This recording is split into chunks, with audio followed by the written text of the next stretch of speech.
si tu as un site Wix, tu as forcément un tableau de bord. Mais est-ce que tu sais l'utiliser? Est-ce que tu es sûr de passer assez de temps aux bons endroits? Est-ce que tu es sûr de ne pas perdre du temps? Est-ce qu'il n'y a pas des endroits que tu regardes dans ton tableau de bord et en fait tu perds du temps parce qu'il y a d'autres endroits plus importants où tu pourrais trouver des pépites qui vont t'aider à développer ton activité, à faire plus de chiffre d'affaires, voire même à gagner plus de temps. Parce que c'est ce qui nous intéresse le plus quand on est entrepreneur, c'est gagner du temps et gagner du chiffre d'affaires. Donc, aujourd'hui, je vais te montrer les dessous de ton tableau de bord. Donc, là, on est dans la partie accueil. Donc, accueil, rien de plus simple. Il y a la configuration de l'entreprise. Qu'est-ce qu'on a? On a tout ce qui est information sur l'entreprise. On n'a pas grand-chose dans la partie accueil. Et on a un petit raccourci ici pour modifier le site. Ce qui est intéressant, là où tu peux passer du temps, là où je t'accorde un petit peu de temps, c'est ton activité. Ton activité, c'est le résumé un petit peu de ta santé, de la santé de ton entreprise. Ici, en fait, tu vas voir et la santé de ton site Wix. Ici, tu vas voir en fait le nombre de visiteurs, tu vas voir les ventes, tu vas voir plein de choses. Ça dépend en fait de ce que tu auras paramétré. Tu pourras le personnaliser ici. Là, je te le montre pas parce que moi, j'ai des sites où ici c'est personnalisé, mais je peux pas non plus dévoiler toutes les informations. Je peux pas montrer mon chiffre, etc., les prospects, etc. Donc, cette partie-là, oui, tu dois passer du temps. Après, je t'explique aussi la stratégie de Wix. J'utilise un petit peu cette stratégie aussi parce que Wix m'a beaucoup inspiré. Donc, ici, tu vois que tu as une partie dernière campagne email, facture, site et application, contact récemment actif, etc. Ça aussi, ça va être personnalisé en fonction de ton activité, en fonction des plugins que tu as installés, en fonction de tes performances, etc., etc.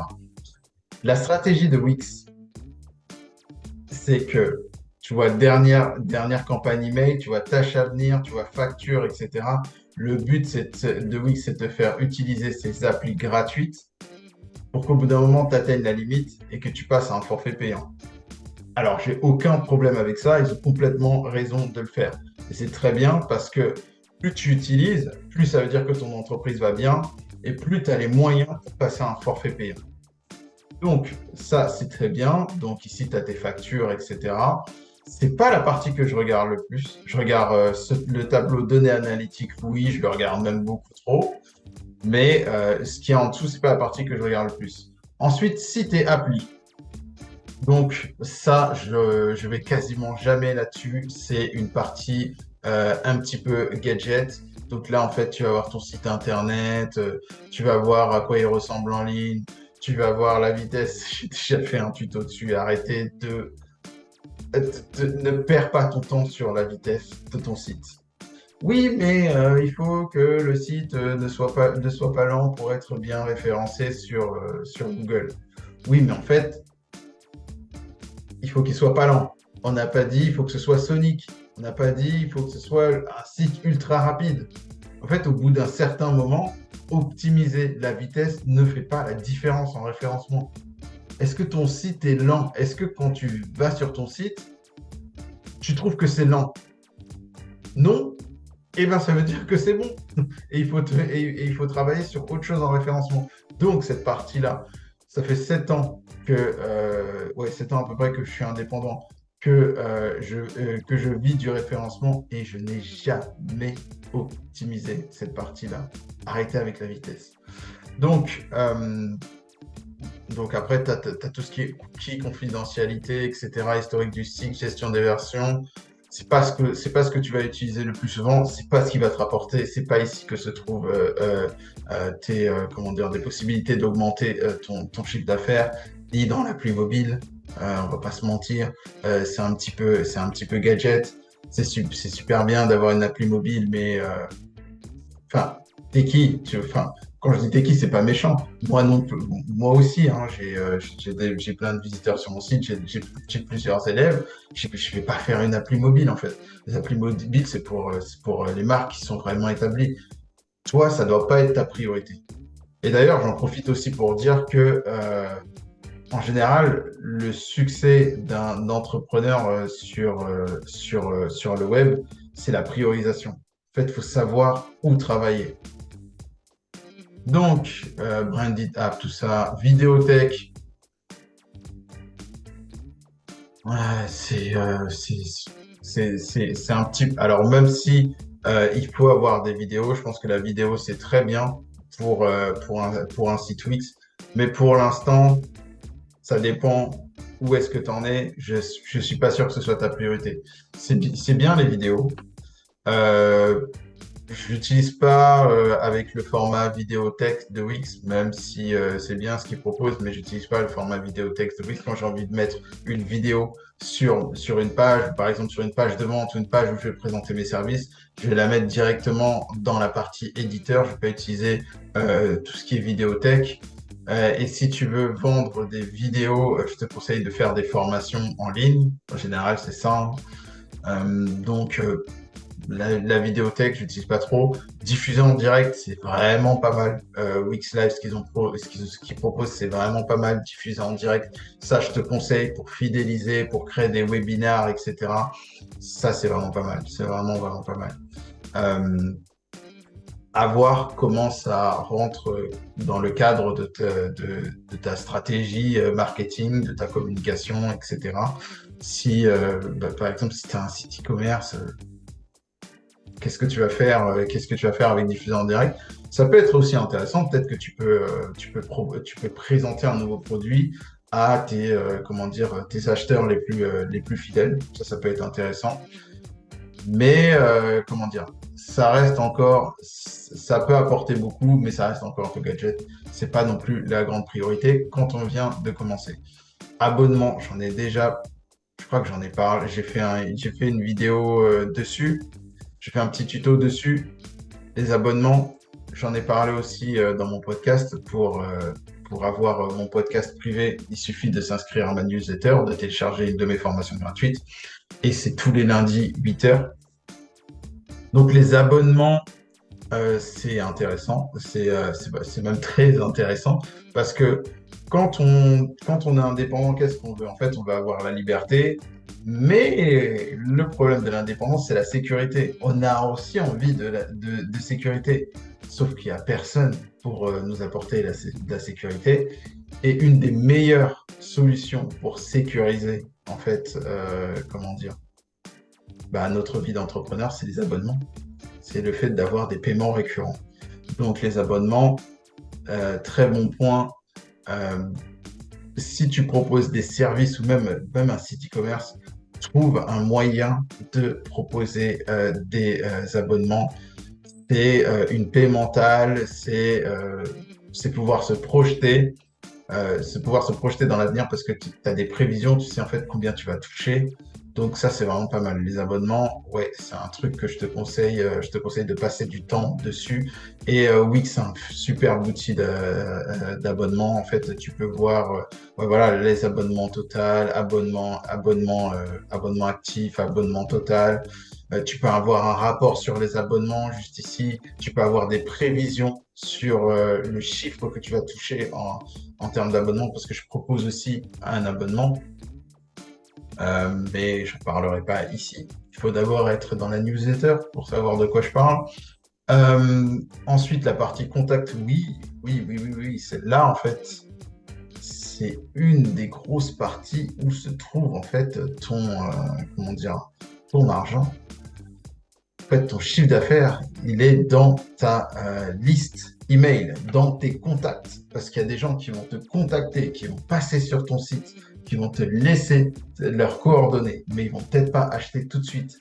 Et en fait, il faut les travailler. Il faut leur donner du contenu, il faut, comment dire, leur envoyer des mails régulièrement, leur parler de ta vie d'entrepreneur, du produit que tu es en train de créer, des services que tu as proposés, des témoignages clients. En fait, tu dois exploiter ta partie contact. Et dans la partie contact, il y a tout ce qui est segment. Donc, faire des listes entre les personnes qui ont déjà acheté, les personnes qui n'ont pas encore acheté, les personnes qui sont abonnées à la newsletter, etc. Plus tu travailleras cette liste-là, plus tu gagneras du chiffre d'affaires, clairement. Mais clairement, c'est très important de travailler cette partie. Plus de travail tâche et rappel, si tu veux gagner du temps, le meilleur moyen de gagner du temps, c'est de s'organiser. Parce que quand on s'organise, on arrive à prioriser, on arrive à programmer, et c'est comme ça qu'on dégage du temps. Et donc, flux de travail, tâches et rappels, j'ai déjà fait des tutos dessus. C'est des bons outils qui te permettent non seulement de t'organiser, de gagner du temps, mais en plus de ça, avec le flux de travail, ça te permet aussi de fidéliser ta clientèle. Le flux de travail, c'est vraiment un très bon outil. Par exemple, quelqu'un va t'envoyer un devis, va t'envoyer un formulaire. Suite à ça, tu peux, le catégoriser tu peux le catégoriser dans le flux de travail. Et en fonction de la catégorisation de ton flux de travail, tu pourras lui envoyer, par exemple, un devis approprié. Ensuite, une fois que la personne a eu un devis, tu peux déplacer la fiche contact dans un autre flux de travail. Et je ne sais pas moi, ça va envoyer une notification à un de tes partenaires qui va commencer à travailler pour cette personne-là, à faire une tâche pour ce client-là, etc., etc. Donc, j'ai déjà fait un tuto dessus sur tout ce qui est tâches et rappels, flux de travail. C'est vraiment, en fait, pour, si tu sais pas en fait ce que c'est que le flux de travail, je pense que l'outil Trello, si tu sais ce que c'est Trello, c'est ce qui se rapproche le mieux du flux de travail de Wix. Donc la communication, oui, la communication, c'est la boîte de réception. Et dans la boîte de réception, la partie chat, j'utilise pas trop. Formulaire et envoi, j'utilise énormément. En fait, ça te permet de savoir qui a envoyé, d'avoir une liste des personnes qui ont rempli tel ou tel formulaire. Si tu as plusieurs formulaires sur ton site Wix en fonction de tes services, ça peut être très, très intéressant. Donc, tu as ça. Ensuite, tu as tout ce qui a automation. Ah bah oui, ça, c'est comme le flux de travail. Couplé au flux de travail, ça peut être incroyable, les automations. Pour ceux qui ne savent pas ce que c'est, en fait, c'est comme Zapier, l'outil Zapier. En fonction de telle action, il y a telle action qui va se produire. Et donc, ça permet de faire une automation. Et ça fait gagner vachement de temps. Donc, l'exemple que j'ai donné aussi précédemment, par exemple, tu envoies un devis, le client n'a toujours pas accepté le devis, il y a une relance qui part automatiquement. Ça, tu peux le configurer dans les automations.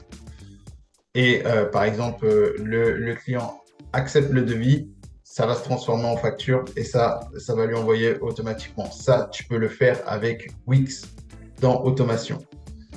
Donc ça, c'est c'est une partie qui peut te faire gagner beaucoup de temps. Marketing et référencement, bien sûr. Marketing et référencement, donc c'est très vaste. C'est très vaste. Il y a beaucoup de choses à faire en marketing. Qu'est-ce qui est le plus intéressant? Alors là, je vais surprendre peut-être quelques-uns, ceux qui regardent la vidéo, qui n'ont pas l'habitude de regarder mon contenu.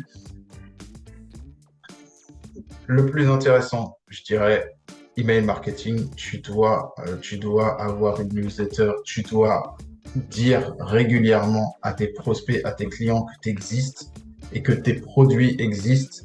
Même si tu n'es pas tout le temps en train de vendre, il faut rester dans la tête de tes clients. Si aujourd'hui on peut facilement citer, je ne sais pas moi, 5 marques de voitures, en fait, il faut se dire qu'il y a des centaines, voire, je ne sais pas si, en tout cas, c'est sûr qu'il y a des centaines de marques de voitures. Et on arrive à en citer peut-être qu'une dizaine, ou max une vingtaine. Parce qu'en fait, les 10 premiers qui nous viennent à l'esprit, c'est parce qu'en fait, ils sont dans nos têtes. Ils passent leur temps à faire de la publicité, à communiquer, pour pas qu'on les oublie. Et c'est pareil avec tes clients. où tes prospects, ils ont peut-être pas acheté une première fois, mais ils vont peut-être acheter dans 2 mois, 3 mois, etc. Et il faut que tu restes dans leur tête grâce à l'email marketing. La publicité Facebook, Instagram, je suis en train de travailler là-dessus, de tester ça. Je pense que c'est pas mal à voir. Google Ads, bien sûr. Je viens de Google Ads avant de venir au référencement naturel. Donc, Google Ads, c'est très bien. Mais il vaut mieux, être entouré être accompagné par un expert. J'ai vu à peu près ce que propose Wix. J'ai testé un petit peu l'outil Google Ads. Ça a l'air pas mal. C'est une bonne entrée en matière, mais je pense que ça suffit pas. Fiche d'établissement, oui, c'est pas mal. Marketing des réseaux. Alors, je suis pas quelqu'un de très réseaux sociaux, mais oui, ça reste un. Je sais pas si c'est gadget, si je suis pas très réseaux sociaux, je sais pas si ça aide vraiment. À vous de me dire dans les commentaires si en fait, vous utilisez cette partie marketing réseaux sociaux. Si vous voulez que je fasse une prochaine vidéo là-dessus. Ensuite, tout ce qui est intégration marketing, oui, clairement, mais c'est un niveau avancé. C'est un niveau avancé. Il y a des codes marketing qu'on peut mettre, mais au début, c'est pas la priorité. L'intégration marketing, il y a plein de codes, il y a ça peut vraiment transformer un site Wix en machine de guerre, mais c'est pas la priorité. Les cartes de visite, c'est encore moins la priorité. Et j'ai pas parlé d'outils, outils de référencement outils de référencement ou d'être visible sur Google. Parce que je suis un grand fan de Wix, j'aime beaucoup tester les fonctionnalités de Wix, me balader sur Wix, mais je viens du référencement et je suis vraiment pas fan. Je suis vraiment pas fan. Alors, les sites Wix arrivent très bien à se référencer, à gagner des clients sur Google, à se positionner dans les premières pages, etc. Mais ce sera pas en suivant les recommandations de Wix. Ce sera pas en suivant ces étapes-là. Ces étapes-là ne sont pas suffisantes. Moi, j'ai plein de sites Wix référencés. Donc, si tu veux référencer ton site Wix, si tu veux savoir comment, par exemple, je vais te prendre un exemple tout con. Comment ça se fait que ma femme, elle est deuxième, troisième sur Maquilleuse Paris depuis des années, devant des sites WordPress, devant certaines entreprises qui sont passées sur zone interdite et qui ont fait 1 million de CA. Si tu veux savoir comment elle a fait, comment on a fait ça, tu as ma formation gratuite qui est juste en bas de cette vidéo. Profites-en. C'est exclusivement pour les sites Wix. Ça t'apprend en 4 emails là où tu dois travailler en référencement et ce qu'il faut que tu arrêtes de faire. Bref, je ferme la parenthèse. On continue. Donc, carte visite, créateur de logo, ok, tout ça, gadgets, des détails, données, rapport analytique. Là, je suis un peu partagé parce que c'est très, très, très, très, très pertinent, mais on peut vite se perdre. Wix, ça fait la prouesse de remplacer carrément Google Analytics. En fait, regardez bien Wix Analytics. Enfin, à quoi sert Google Analytics quand on a Wix Analytics? Je me pose réellement la question.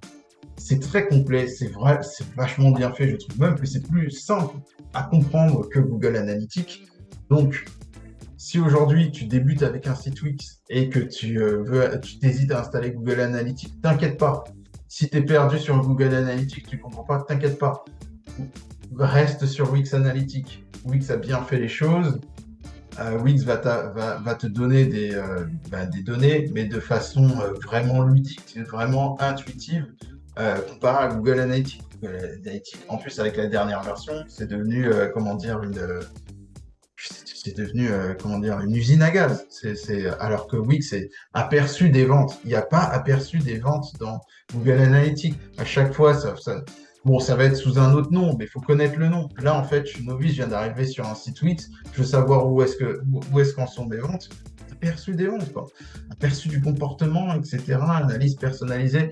Tout ça, c'est vraiment bien. Ça te permet de savoir où est-ce que tu en es. Surtout analyse comparative. Tu peux savoir en fait tes forces, tes faiblesses, où est-ce que tu en es par rapport à ton activité, est-ce qu'il y a des axes à améliorer, etc. Donc ça, je te conseille, je te conseille de passer du temps dessus sur tout ce qui est analytique. Alors, je te conseille de passer du temps, mais pas trop non plus, parce que on peut rapidement se perdre. Ah oui, mais donc, c'est à 6 heures que les gens cliquent et passent 55 secondes. Non, non, faut pas exagérer. Ce qui est intéressant de regarder, c'est aperçu du trafic. Tu vois tes sources de trafic, aperçu des ventes. Tu vois en fait tes ventes au fil du temps. Tu vois en fait les produits qui se vendent le plus, etc. Donc ça te permet de savoir aussi sur quoi tu devrais communiquer. Euh, Aperçu du comportement, tu peux savoir comment tes utilisateurs entrent sur ton site, où est-ce qu'ils vont. Donc comme ça, si tu connais le chemin de tes utilisateurs, tu peux placer des produits sur leur chemin. Comme ça, tu fais plus de ventes. Bref, il y a plein de choses à voir dans la partie données analytiques et rapports. Et j'insiste encore, pas à la vitesse du site, hein. Finance, bah bien sûr, là tu vois tout ce qui est paiement, devis, facture. Alors, ça c'est plus, on va dire, pour ta comptabilité, pour savoir où est-ce que tu en es, mais ça va pas développer ton chiffre d'affaires. C'est vraiment données analytiques et rapports qui va développer ton chiffre d'affaires. Après, qu'est-ce qu'on a là? On a les paramètres. Alors, les paramètres, non, ça va pas développer ton chiffre d'affaires, mais c'est important c'est important de le savoir. Parce qu'en fait, ici, tu peux par exemple accepter les paiements, tu peux modifier certaines choses sur son site, tu peux gérer tes forfaits, les membres de ton site, les rôles et les autorisations, ces choses-là. Donc, les paramètres, c'est important, mais c'est pas des pistes de développement de ton chiffre d'affaires. Et qu'est-ce qui reste enfin? En tout dernier, qu'est-ce qu'on a? On a les applications. Est-ce que tu vas développer ton chiffre d'affaires avec des applications? Oui, quand même. Il y a certaines applications qui font la différence. Euh, un truc tout con. Alors déjà, je conseille les applications Wix. Les autres, soit c'est des usines à gaz. En plus de ça, c'est payant. Il y a des problèmes de stabilité. Le mieux, c'est d'avoir des applications Wix. En fait, à m'entendre parler, on a l'impression que je suis sponsorisé par Wix et que, je sais pas moi, que j'ai travaillé chez Wix ou je suis sponsorisé par Wix ou je touche des actions chez Wix. Je touche rien. Je suis un indépendant comme toi. J'ai un site Wix, j'ai besoin de clients et j'ai besoin de développer mon chiffre d'affaires. Et j'ai trouvé juste le meilleur outil. Quand je parle comme ça, c'est avec passion parce que je viens de WordPress. Ça fait des années que je suis sur le web et enfin, avec Wix, on n'a plus trop besoin de chercher en fait. Tout est carrément là, quoi. Donc, les applications, effectivement, par exemple, juste le compte à rebours. Le compte à rebours, rien que le fait de mettre un compte à rebours sur une page, des fois, pour, par exemple, faire des promotions, ça fait la différence. Donc, oui, les applications, c'est des bonnes pistes d'amélioration de chiffre d'affaires. Et puis là, il y a la partie pour gérer les applications. Donc voilà, je pense qu'on a fait un petit tour de ce qu'il faut savoir sur le tableau de bord. Donc, je résume. Première des choses, je résume, je vais uniquement mettre les pistes d'amélioration de chiffre d'affaires, là où tu dois passer du temps. Et en fait, le temps est limité, donc tu dois prioriser. Quand je te dis là où tu dois passer du temps, c'est au détriment d'autres fonctionnalités dans Wix. Donc l'activité, très important. Ensuite, tu as les abonnements aussi. Il faut un moyen, trouve une solution pour proposer des abonnements. C'est la paix mentale en tant qu'entrepreneur. C'est moins de stress, moins de bien je gagne à la fin du mois, oh là là, ce mois-ci, c'est pas très bon, etc. Abonnement. Ensuite, contact. Bien sûr, les contacts. Contact, c'est lié à email marketing aussi. Contact. Tes clients ou tes prospects, bon, je me répète, il faut qu'ils se souviennent de toi. Ensuite, flux de travail aussi pour mieux s'organiser et donc gagner du temps. communication pour en fait avoir des stats sur les formulaires, mais c'est pas au même rang que contact, abonnement et activité. Automation, très important. Ça te fera gagner du temps, énormément de temps. Enfin, ne- à chaque fois que tu as une tâche répétitive, essaye de regarder dans automation, dans Wix, comment tu peux l'automatiser. Ensuite, qu'est-ce qu'on a? On avait les rapports analytiques, bien sûr, mais avec modération. Euh, Finance, oui, mais c'est pas ce qui va c'est pas ce qui va te faire gagner du chiffre d'affaires. Et après, tu as application. Il y a quelques applications qui peuvent te faire gagner du chiffre d'affaires et booster ton site. Donc voilà pour le tableau de bord. Alors, juste petite précision, ce tableau de bord, c'est le tableau de bord d'un site qui vient d'être créé. Ton tableau de bord, il va être pas personnalisé en fonction des applis que tu as mis sur ton site Wix, en fonction de ton activité. Si tu as un site e-commerce, ça va pas être pareil, il va y avoir boutique, etc. Si tu proposes des services en ligne avec Wix Booking, ça va aussi apparaître ici.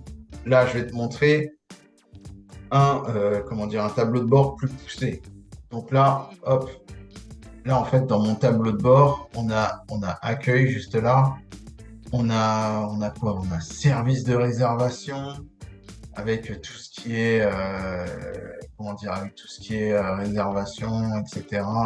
Donc SEO, enfin, j'allais parler de mes produits. Donc en fait, mes coachings en ligne. Qu'est-ce qu'on a là? Là, on a les commandes. Il y a des trucs que je peux pas montrer, bien sûr. Là, par exemple, j'ai la carte cadeau qui est là. Euh, Bon, la carte cadeau, c'était plus pour l'exemple, mais ça peut être pertinent pour un site e-commerce, pour, par exemple, un site qui propose aussi, par exemple, ma femme, elle a un site sur le maquillage, ça peut être intéressant de proposer des cartes cadeaux. Forum, ça, c'est un peu avancé. Euh, donc, j'ai diffusion en direct qui peut être, comment dire, très pertinent. En fait, j'ai plein d'applications sur Wix. Et toutes ces applications-là, en fait, ça me permet de fidéliser ma clientèle et surtout d'apporter de la valeur à mes élèves. Quand on prend mes formations payantes, il y a un forum, donc vous pouvez poser des questions et en fait, je vais répondre à toutes les questions en vidéo. Il y a les événements, donc en fait, tous les mois avec mes élèves, je me réunis et je fais un live coaching. En fait, je coach tous mes élèves, je regarde leur site, j'analyse, etc. Je leur donne des conseils. Les groupes, ça permet à mes élèves de discuter entre eux, d'échanger entre eux. Donc là, on voit en fait, l'activité des groupes. Donc celui-ci, par exemple, la dernière activité, c'était il y a 40 minutes. Il y a par exemple 5 membres dessus, il y en a un autre où il y a 17, il y en a un autre où il y en a 352, etc.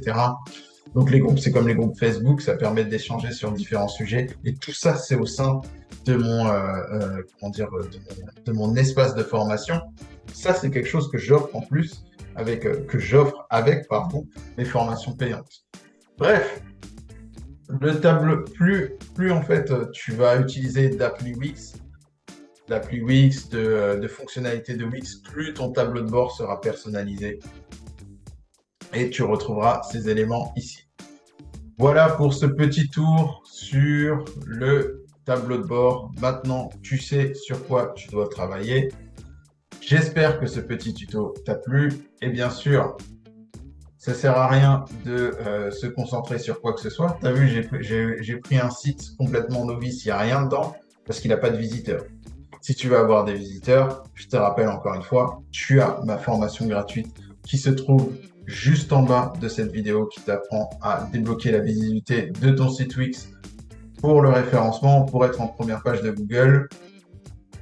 Et ben, je crois que j'ai fini. J'espère que ce tuto t'a plu et on se dit à très bientôt pour un nouveau tuto qui te permet de vivre de ton site Wix en tant qu'indépendant.